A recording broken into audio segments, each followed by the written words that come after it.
Hello friends, this is Yrvind. Now we cut off these holders like 20 centimeter or something, and the hole is lower down, and here is the thing. Now we're gonna try that. So exciting. So this is how it is.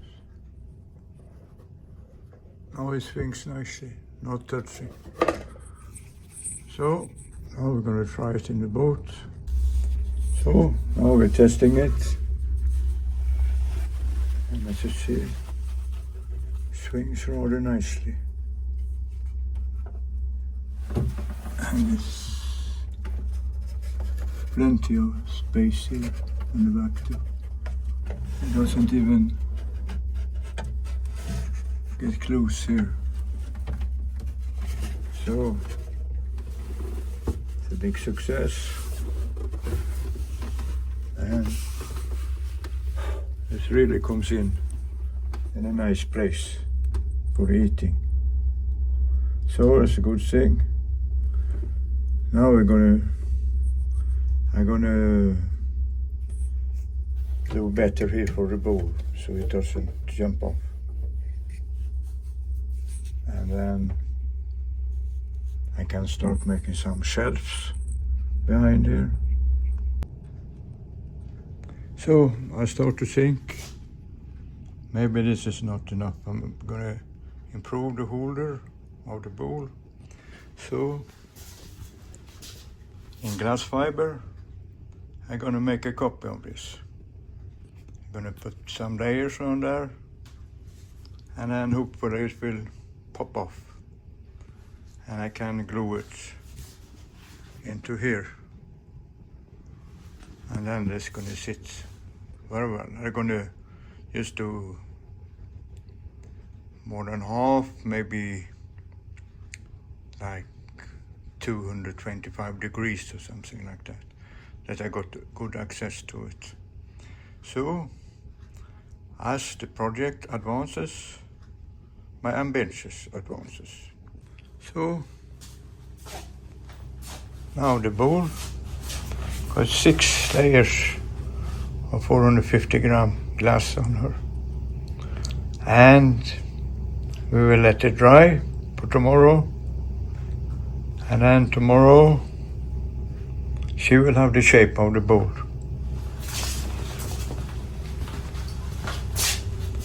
Like she be outside of that. And I will put her into here. Somehow get her to stick there. And then it will be a very good place for the bowl. She will be very safe there.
Hello friends, this is Yrvind, and the story continues. So I was thrown out on shore, workshop where I built that little boat, and before that oil company threw me out from Lysekil when I've been 10 years. And before that, you know, in the pipe organ factory in Mandate, so I had to live there. And so I've been both in many different places, you know, outside and inside. And so I didn't really know what to do, but, you know, I kept my eyes open. And I have a very good accountant, you know, one man who keeps track of all my receipt and all these things and sends into the revenue people. And well, this is a good man, an interesting man, you know. And he was having his 60th birthday, and he said, you know, many of my customers are coming and we like you to come too because you're an interesting person. Well, I said, you know, but it's on the other side of Sweden. It's a long way for a piece of cake, I said. Well, but you know, we have to think about my customers too. So he's been good to me. So I started driving, but then also on the east coast of Sweden, there was Marström composite company working in carbon fiber. And previous, they've been in Åtvidaberg and they'd done some sports for me. And we become friends, and they were very smart and friendly people like Göran Marström and Per Wern. And so I thought, well, having done that long drive, I keep driving a little bit more. So I visited them, and they now had a very nice place in Västervik, very big, and that they made many interesting things. So I said, why can't you sponsor me? Can I not come here, you know, and I have a little place here too. Sure, I said, just come. So they didn't have to beg me many times. I came up there, but I knew nothing about this town. Västervik is kind of small place on the east coast. But there was Västerviks Tidningen, like the newspaper of the town. And now we were in the modern times with internet. So I looked at the internet and this newspaper, see what's happening there. Looks good. And then there was a small ad, you know, like to rent or to buy, you know, a place to live. So I looked at that, and there were many, many places, you know. Usually it's hard to find a living place. So now the idea was I'm gonna live in one place and work another, you know. Stupid regulation, but how it was, you know, and that caused me a lot of problems before. So, and there was one place, you know, a one-room flat. And the money was like $1,500, and that was very, very cheap. So I phoned the guy and said, what's wrong with this place? He said, there's nothing wrong with it, just been refurbished, you know, and everything is good with it. So I put the money in my pocket, put in the gear in the car and drove up there. And so I got this place. And then later I looked for a place to build, and I found one too. And now I've been up here for 20 years now, close in November 27, be 20 years. Never been such a long place. But of course it's not the same as the West Coast, you know. I'm not used to the landscape, you know, with trees, big old trees growing close to the water and things like this.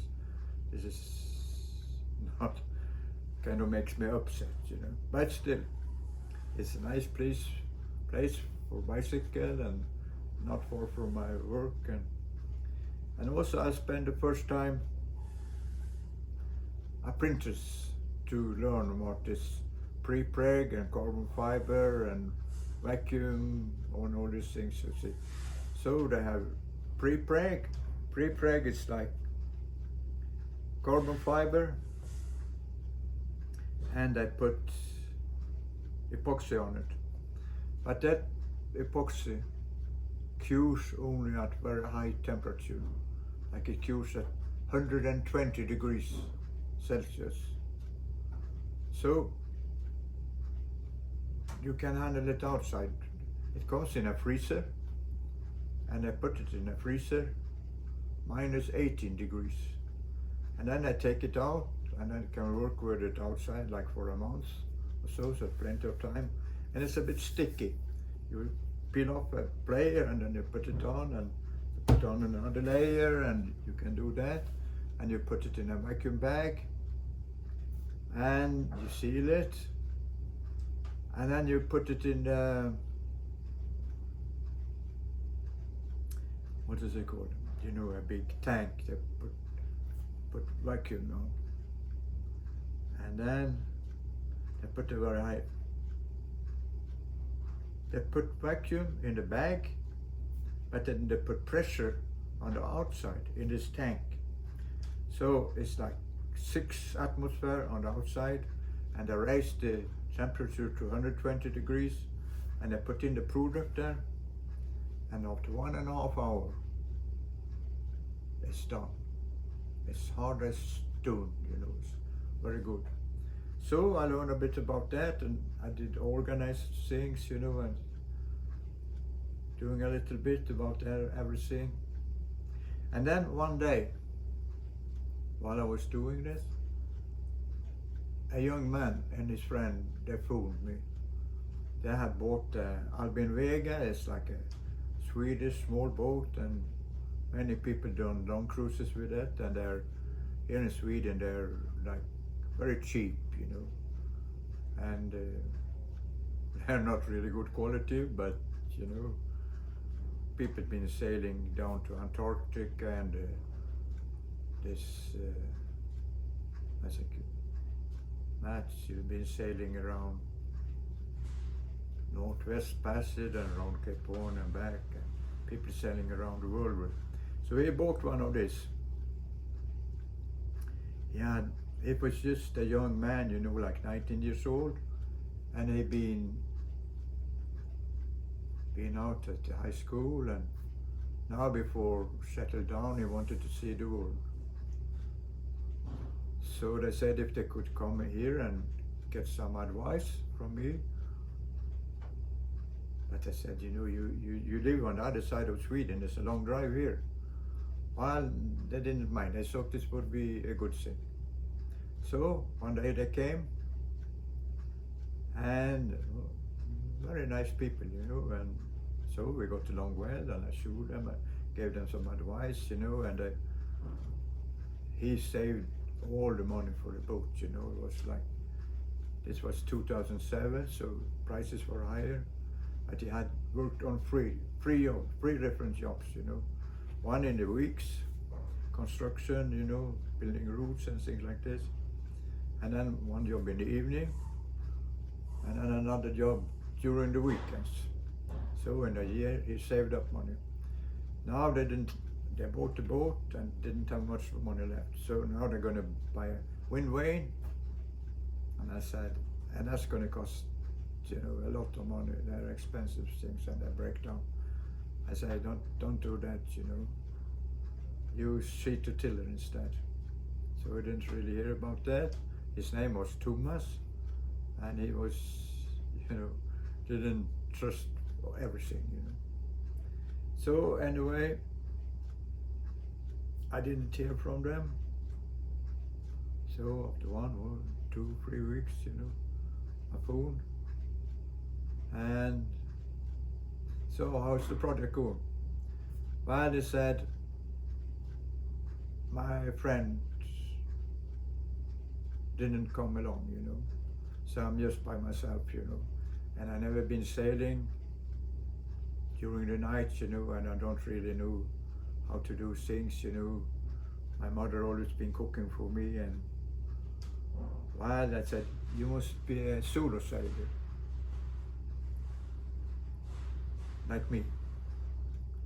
Well, anyway, you know, so I said, I'll lend you a rubber boat, and a sextant, and then I helped you a bit on the way. So this was the start, and it was now in July, and I told him, if you work hard, we could get this project moving, you know, but we have to get the new rigging on the boat, we have to make the mast support, and the rudder on the Vega is just in the middle of the boat, we have to get another one in the back, and we wrote it down as thing. And we started working hard and getting AIS and other things. And then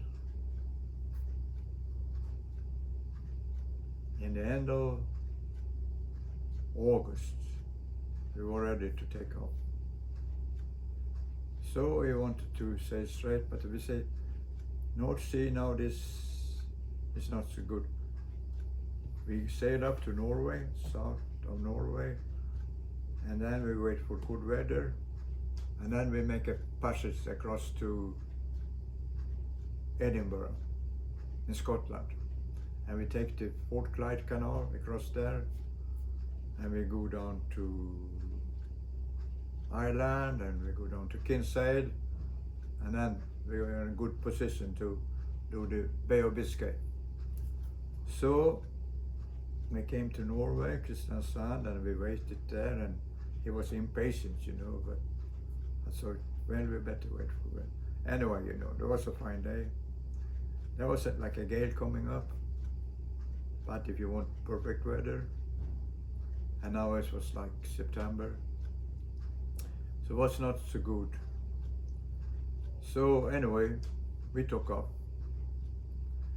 First few hours were good, and then we increased to storm. It was blowing 50 knots, and this boat, you know, these plastic boats are not too well built, you know. It started moving, and I was sitting, and I felt something. The seat I was leaning in, it was kind of moving. And I thought, this is not possible. And I looked, and the whole boat was snaking. So I told Captain, this is not a good thing, you know. But strangely enough, you know, many people get seasick. He didn't get seasick at all, you know. So anyway, we came to Edinburgh and found a marina there. And now everything was wet, you know, but one of the things we had gotten was survival suits. So September is very cold there out in the North Sea, especially with the northerly wind. And it was, water was dripping everywhere, you know, so we got salt water also, and everything was very, very wet, you know, everything was wet. But so now we dried out the boat, you know, and we did a lot of things. And so this is a picture of him, and this is a book we wrote together later. And then we continue later, and that's gonna be next time. So thank you for this.